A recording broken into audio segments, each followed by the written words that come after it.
Ensinaram-nos que para sermos atraentes devemos ser perfeitos, mais bonitos, mais confiantes, mais polidos. Mas e se tudo isso fosse um erro? E se aquilo que você tenta esconder for na realidade, o que mais atrai?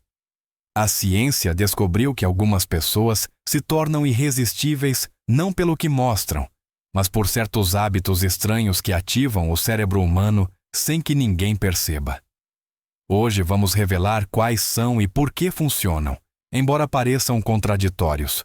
Desde pequenos, somos ensinados a esconder o odor do corpo, a perfumá-lo, cobri-lo, neutralizá-lo. O suor é associado a algo desagradável, algo que deve ser eliminado o quanto antes. No entanto, do ponto de vista biológico, o odor natural do corpo humano cumpre uma função muito mais profunda do que costumamos imaginar. A ciência demonstrou que os seres humanos liberam feromônios, substâncias químicas que o corpo produz de forma inconsciente e que influenciam diretamente na atração. Esses sinais não são percebidos de maneira racional, mas o cérebro os registra. Atuam em um nível primitivo, automático, sem que a pessoa tenha consciência disso. Um dos estudos mais conhecidos sobre esse fenômeno é o chamado experimento das camisetas. Nele, várias mulheres cheiraram camisetas, usadas por homens durante dias, sem perfume nem desodorante. O resultado foi surpreendente. Muitas mulheres sentiram-se mais atraídas pelo odor de certos homens sem saber por quê. Não era uma questão de gosto pessoal, mas de compatibilidade biológica. Essa compatibilidade está relacionada com o complexo principal de histocompatibilidade, conhecido como MHC. Quanto mais diferente for o MHC entre duas pessoas, mais atraente resulta seu odor natural. De uma perspectiva evolutiva, o cérebro interpreta essa diferença como um sinal de genes fortes e saudáveis para uma possível descendência.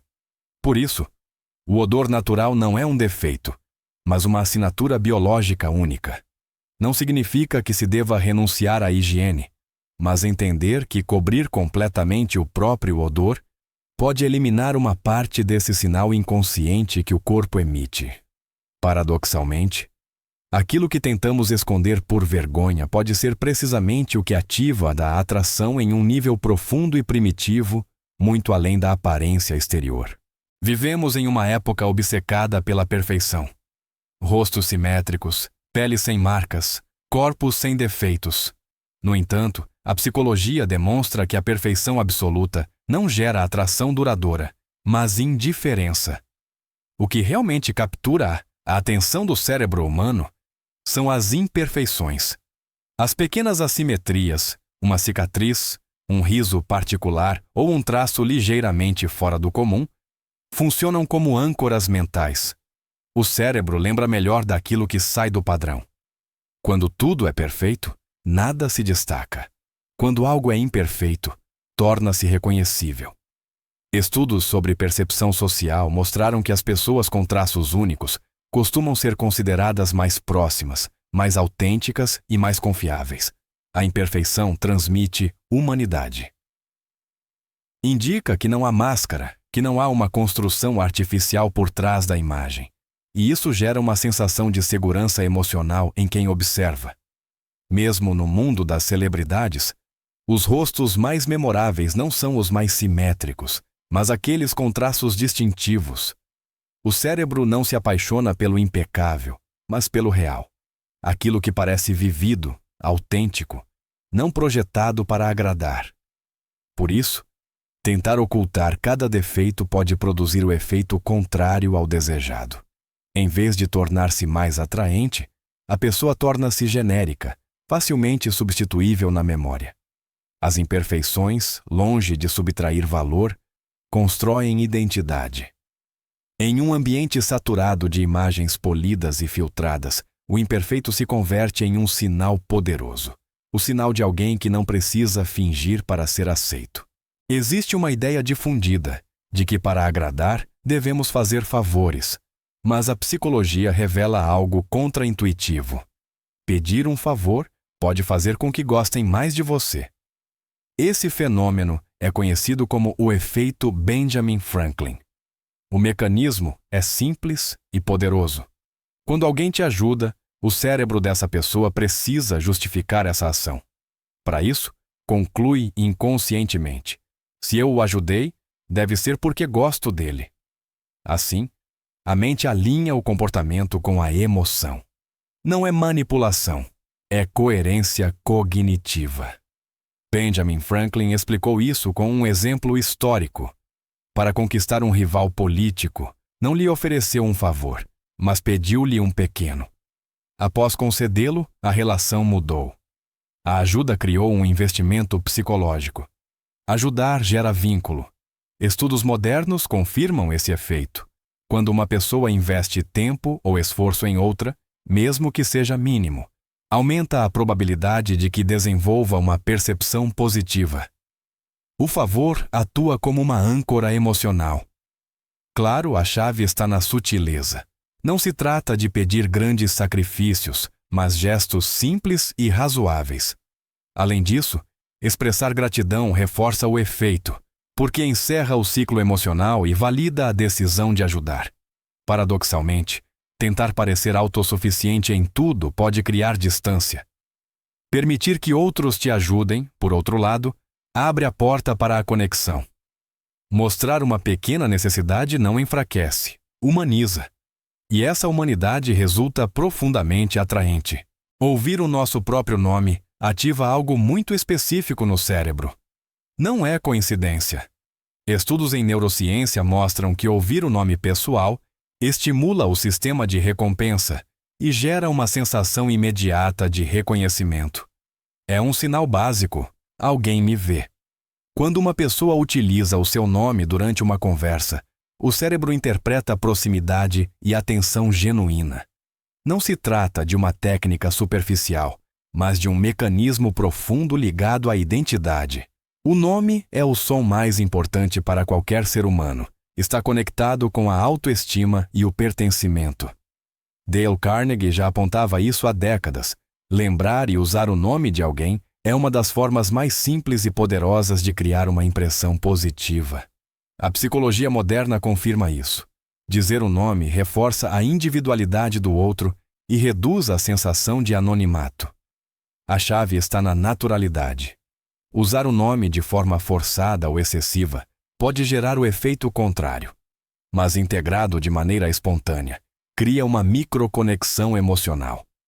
Faz com que a conversa pareça pessoal, não genérica. Em um mundo onde a maioria ouve para responder e não para compreender, ouvir um nome pronunciado com atenção torna-se raro. E o raro, quando transmite interesse autêntico, resulta atraente, porque não se trata de impressionar, mas de reconhecer o outro como alguém único. O contato visual é um dos gestos mais simples e, ao mesmo tempo, mais poderosos na interação humana. Muitas vezes resulta incômodo, até intimidante, mas a psicologia demonstra que olhar nos olhos ativa mecanismos profundos de conexão emocional. Quando duas pessoas mantêm o olhar, o cérebro libera ocitocina, o hormônio associado ao vínculo e à confiança. Não é uma decisão consciente. O sistema nervoso interpreta o olhar sustentado como um sinal de interesse e presença. Por isso, até mesmo alguns segundos de contato visual podem intensificar uma conversa comum. Um experimento famoso mostrou que dois desconhecidos que se olhavam nos olhos por vários minutos relatavam uma sensação inesperada de proximidade. O cérebro não distingue entre intenção romântica ou atenção genuína, apenas registra a conexão. E essa conexão se traduz em atração. No entanto, o equilíbrio é a chave. Evitar o olhar transmite desinteresse ou insegurança. Exagerá-lo pode gerar pressão ou invasão. O contato visual atraente é calmo, natural e breve, acompanhado de pausas. Permite que a outra pessoa se sinta vista sem se sentir observada. Em um mundo dominado por telas e distrações, sustentar o olhar tornou-se incomum. Precisamente por isso se destaca. Não impressiona pela intensidade, mas pela presença. E a presença, quando é autêntica, tem um efeito magnético. Sem percebermos, tendemos a nos sentir mais confortáveis com pessoas que se parecem conosco. Não na aparência, mas nos gestos, ritmo e comportamento. A esse fenômeno a psicologia chama de efeito espelho, ou mirroring. O mirroring ocorre quando imitamos de forma sutil a postura, o tom de voz ou a velocidade ao falar da outra pessoa. Não é uma cópia consciente, é uma sincronização automática que o cérebro interpreta como afinidade. Quando alguém se move como nós, fala como nós ou reage de forma similar, o sistema nervoso envia um sinal claro. Esta pessoa é como eu. Estudos mostram que essa sincronia aumenta a sensação de confiança e conexão. O cérebro humano busca coerência. Quando percebe semelhança, baixa a guarda. Não sente ameaça. Sente-se compreendido. E sentir-se compreendido é uma das bases mais fortes da atração. A chave, novamente, está na naturalidade. Um mirroring exagerado ou evidente gera rejeição, mas quando é sutil, uma postura similar, um ritmo parecido, uma reação empática, passa despercebido em nível consciente e atua diretamente no plano emocional. Este efeito é utilizado inclusive em terapia psicológica e em negociação, não para manipular, mas para criar um espaço seguro. Porque antes de qualquer interesse romântico ou social, o cérebro precisa sentir compatibilidade. No fundo, o efeito espelho não trata de imitar, mas de sintonizar. E essa sintonia silenciosa, quando ocorre, resulta profundamente atraente. Corar costuma ser vivenciado como algo incômodo. A pele fica vermelha, o corpo reage sem permissão e a pessoa sente que perde o controle. No entanto, do ponto de vista psicológico e biológico, o rubor é um dos sinais mais poderosos de autenticidade. Diferente de um sorriso ou uma postura confiante, o rubor não pode ser fingido.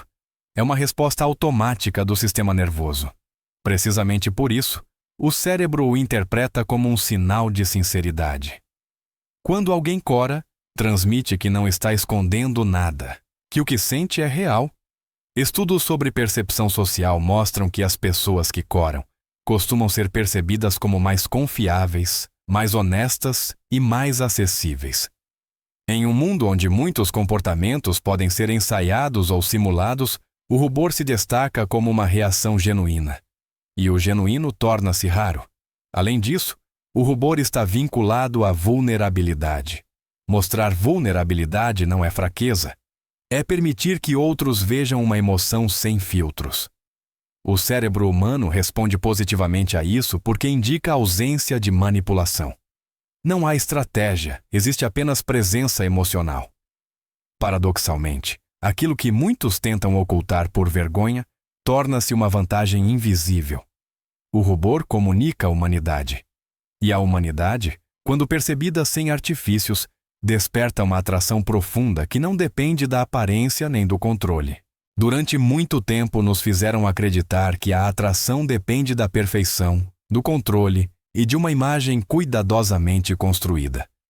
Mas a ciência mostra uma realidade diferente.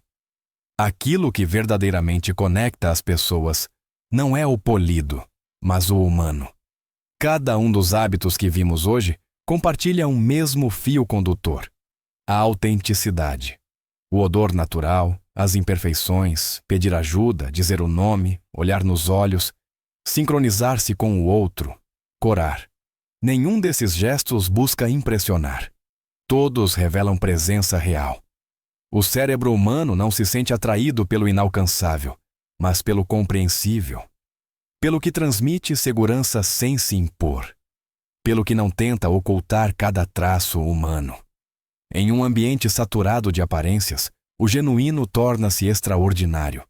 Talvez a verdadeira pergunta não seja como tornar-se mais atraente, mas que partes de nós estamos tentando esconder desnecessariamente. Porque muitas vezes, aquilo que consideramos um defeito é exatamente o que permite que outros se sintam confortáveis, conectados e vistos. A atração não nasce do esforço para ser perfeito, mas da permissão de ser real.